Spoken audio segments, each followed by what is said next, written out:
My name is Boniface Mwangi, and I'm a visual artist. I see the world through the lens of my camera. I take photos all the time. I grew up in East Lands, like most of the guys in this room who grew up in Kibera. I was born of a single mom who had 7 kids with 5 different fathers. And I grew up in abject poverty. When I was about 12 years old, my mom was unable to pay for my school fees. And the government took me away from my mother and took me to an approved school. So I grew up in an approved school, and it was a bad system. I grew up with rapists, murderers, and child criminals. And when I was in high school, Form 1, part of the rehabilitation schools, I was expelled from a government institution, an approved school, which shouldn't happen because an approved school is like a reform school for young convicts. And when I dropped out of school, I was about 14 years old. I went to the streets, became a hawker. I was helping my mom sell books. At the age of 17, my mom died, and I saw the end of my world. I joined a Bible school, and when I was in Bible school, I read a book. The book was about a man's life. His name is Muhammad Amin. He's known as one of the greatest photojournalists ever lived from Africa. And reading the book changed my world perspective. It's about his photography and his life. And Muhammad Amin is famous for 1984 famine in Ethiopia. He went to Ethiopia and documented what was happening, and the world responded into giving. Till to date, Ethiopia is what has been termed as the greatest act of giving. The world gave and saved millions of lives. And even when Haiti happened, and now Somalia is happening, people have never given in such a way. And that was because of one man's work. And I decided to become a photographer. I joined a journalism school without any qualifications or any credentials. But the time I dropped out of school, I was selling books. And what I did, I had to create a new environment for myself. I grew up in the hood. Most of my friends were in crime and they're doing criminal activities. Some of them are dead, some of them are in jail, on death row, and here I am today. And what I did, I made myself, it was very deliberate. I created an environment for myself away from the slum. So I'd live in the slums, but my mind was not in the slums. The books that I used to read used to expose me to another world. When I was growing up, like most of you guys, I didn't know that you could use a fork to eat. You know, I see guys eating with a fork, and you grew up eating with spoons and hands. And so that book changed my life, and it said I could tell a story. I could actually take pictures to express myself. I could actually take photos and make a difference in my work. And I got employed by the Standard newspaper. And one of the reasons why I was employed is because I was coming from a background where I used to see crime every day, bad stuff happening, but most photographers wouldn't venture into the slums to take those pictures. So if you look at the narrative being told from Kibera, from Madare, and every other place, the narrative is told by foreign photographers who come and take your pictures and go out there and market them. So here was an insider who was able to go in and take pictures and tell the story. We are known, the guys who live in the slums, most of them don't take pictures. You're like the fixer. Someone comes in, you tell them the good story, they take photos, they go out. But here I grew up in the hood, so I could go into the hood and take pictures and send them to the Standard. So they got me as a freelancer photographer, and 5 years later I became a professional photographer. And what do I want to share from my life? So through taking pictures and through doing what I was doing, I was able to tell my story, and I was able to give other people voices. Then 2007, violence happened. I covered the violence mostly in Kibera and Madare, and covering the violence changed my life. Here I thought I'd made it. I was making good money as a photographer, employed by the Standard, earning more money than my boss because I was a good photographer. And the violence happened. I was traumatized, extremely traumatized. I was disillusioned, and I didn't know what to do. I went back to the newsroom and I thought about suicide. I'd seen so much violence. I witnessed some of the killings. I met women who had been raped. I saw the charred bodies that had been burnt. I saw violence on its rawest form. And as a local, the guys who were killing, or the guys being killed, spoke a language I could understand. When I came to Kibera and they were killing a Kikuyu, I'm a Kikuyu. When I went to Madare and Mungiki were killing a Luo, I couldn't hear the Luo, but I could hear the man scream. When I look at my pictures, I can hear the sound. It's like a 3D, it's like watching a 3D movie. Every time I see my photo, I see myself in that situation. And I said, what can I do with my work? Here I have taken pictures, gotten the accolades, made the money. What can I do? And I founded Picha Mtaani. Picha Mtaani means street exhibition. And what we're doing with Picha Mtaani is traveling the country with these pictures and provoking thoughts among young people, because it's the young people who fought for these people. It's the young people who killed. It's the young people who raped. It's the young people who looted and destroyed our country. But the people they fought for forgot them. They empower now, Kibaki, Raila. They forgot about us guys. We went to the streets as their militia, went to the streets as their pawns in a political game. We were there shouting for them and killing for them and doing all these things. And then they went to a government, forgot about us. And what we're trying to do is give you a space. Picture I'm turning gives you a space for reflection and dialogue. It gives you a space to look at the pictures, and in that space you can see yourself.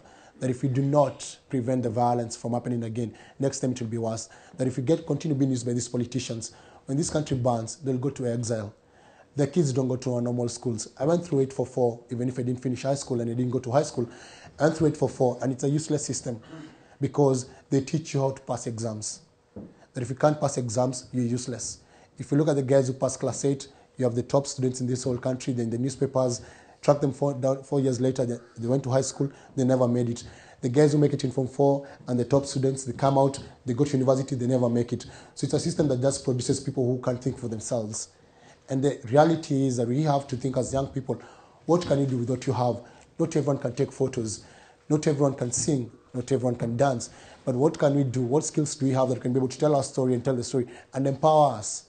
Because I got empowerment through photography, and I'm trying to use my photos to empower other people and open their minds and open their spaces. So the challenge is, we should not let our environment confine us, because when you grow up in Kibera or you grow up in Madari, you think, this environment is confining me. I can't become anything because of where I come from, because I'm useless, because my mother was raped, or I grew up in a single mother, my mom used to be beaten by my dad, or my mom was a prostitute. I am nothing, you're not nothing. And I tell guys, one of the things that really inspires me is that the world, look at the sky, and you look at the birds of the sky, there's enough room for everyone to be themselves. As in, there's enough room for me to express my own talent and become a good photographer, and someone else becomes a musician, another one a doctor, another one a lawyer. That all of us can be inspiring in our own way. That all of us can come up with solutions for our own problems. I took my photos back to the hood where I grew up, provoking young people to talk and to think about it, knowing that come next year that we guys have a chance to change our leadership, that us guys can become the leaders of today. They lied to us when we were growing up. They lied to us and told us that we're the leaders of tomorrow, and tomorrow has never come. But our tomorrow is now. And so we can't wait for the savior to come from outside, that from within ourselves we can save ourselves. We can stand up and say, it's our time, young people. It's our time to rise up to the call of leadership. It's our time to say that we have the solutions, we have the answers. Why don't you guys from Kibera elect someone from Kibera to become a member of parliament? Locally, someone who lives in these slums. Seriously. The truth is, I'm going to go into politics and talk about our leaders and everyone in power. If you look at Kibaki, who has been in power for the last 47 years, he became a minister in 1963. Look at Raila Odinga, he's a son of a vice president, and he grew up in privilege. Raila doesn't know what poverty means to him. And so when he says that he's speaking for you, and you look at his track record, what has he done for this country? Nothing. What has he done for Kibera? Nothing. The reality is, you people are the answer to your own problems. That when you look for the leaders for solutions, but they'll never give us solutions. For you to remain disempowered, it's a benefit for them.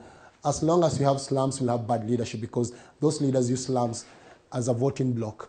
They know the moment you guys live in the slum, you're going to vote as a block. So they keep you poor. There's money in the government. Our country is rich, extremely wealthy country, and you can be able to rise up and say, kwaheri to slums, kwaheri to flying toilets. But the only way that can happen is because you people rise up and become the leaders of this community. That you're not going to rely on people from outside to come and lead you. When I talk outside, I don't talk about tribe. No. You are one people. I'm talking about people who come and say, we have an answer for you guys, and I don't even live here.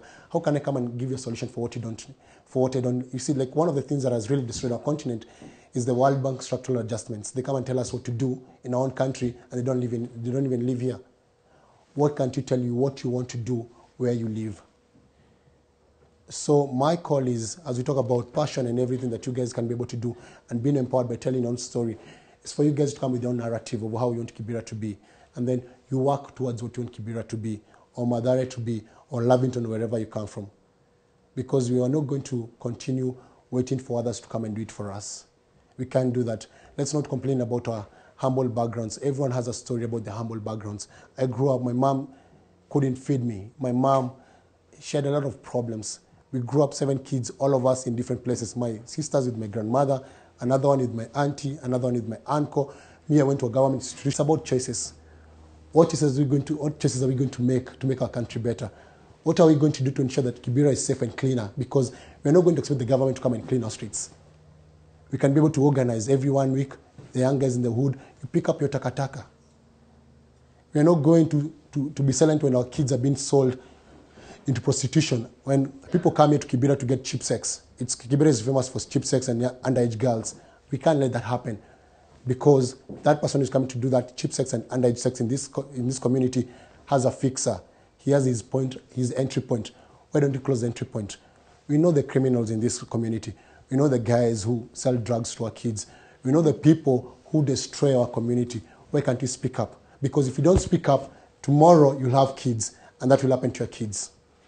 You know, today you think you're the big shot. You're making money. You're doing all these things. Tomorrow you'll be the victim. The government has failed us. Now we are the government. We can render the government irrelevant by coming up with those solutions and ensuring that next year we have a new constitution. Anyone can run for a political seat as an independent, that you can stand up and these other young people are going to support you, and you run and you will win, and then we shall hold you accountable. Let us come up with an integrity charter and say this is what leadership means, and this is what our leadership should have, and who are the leaders among the community. Go represent us. Servant leadership. Let us stop worshipping the people in power, because you look at them, they don't even pay taxes. The reason why there's famine in our country, they've sold the maize. This country is a super rich country, and until the youth wakes up and talks with one voice, pamoja to you all join hands and speak up, this country will continue lagging behind. Thank you very much.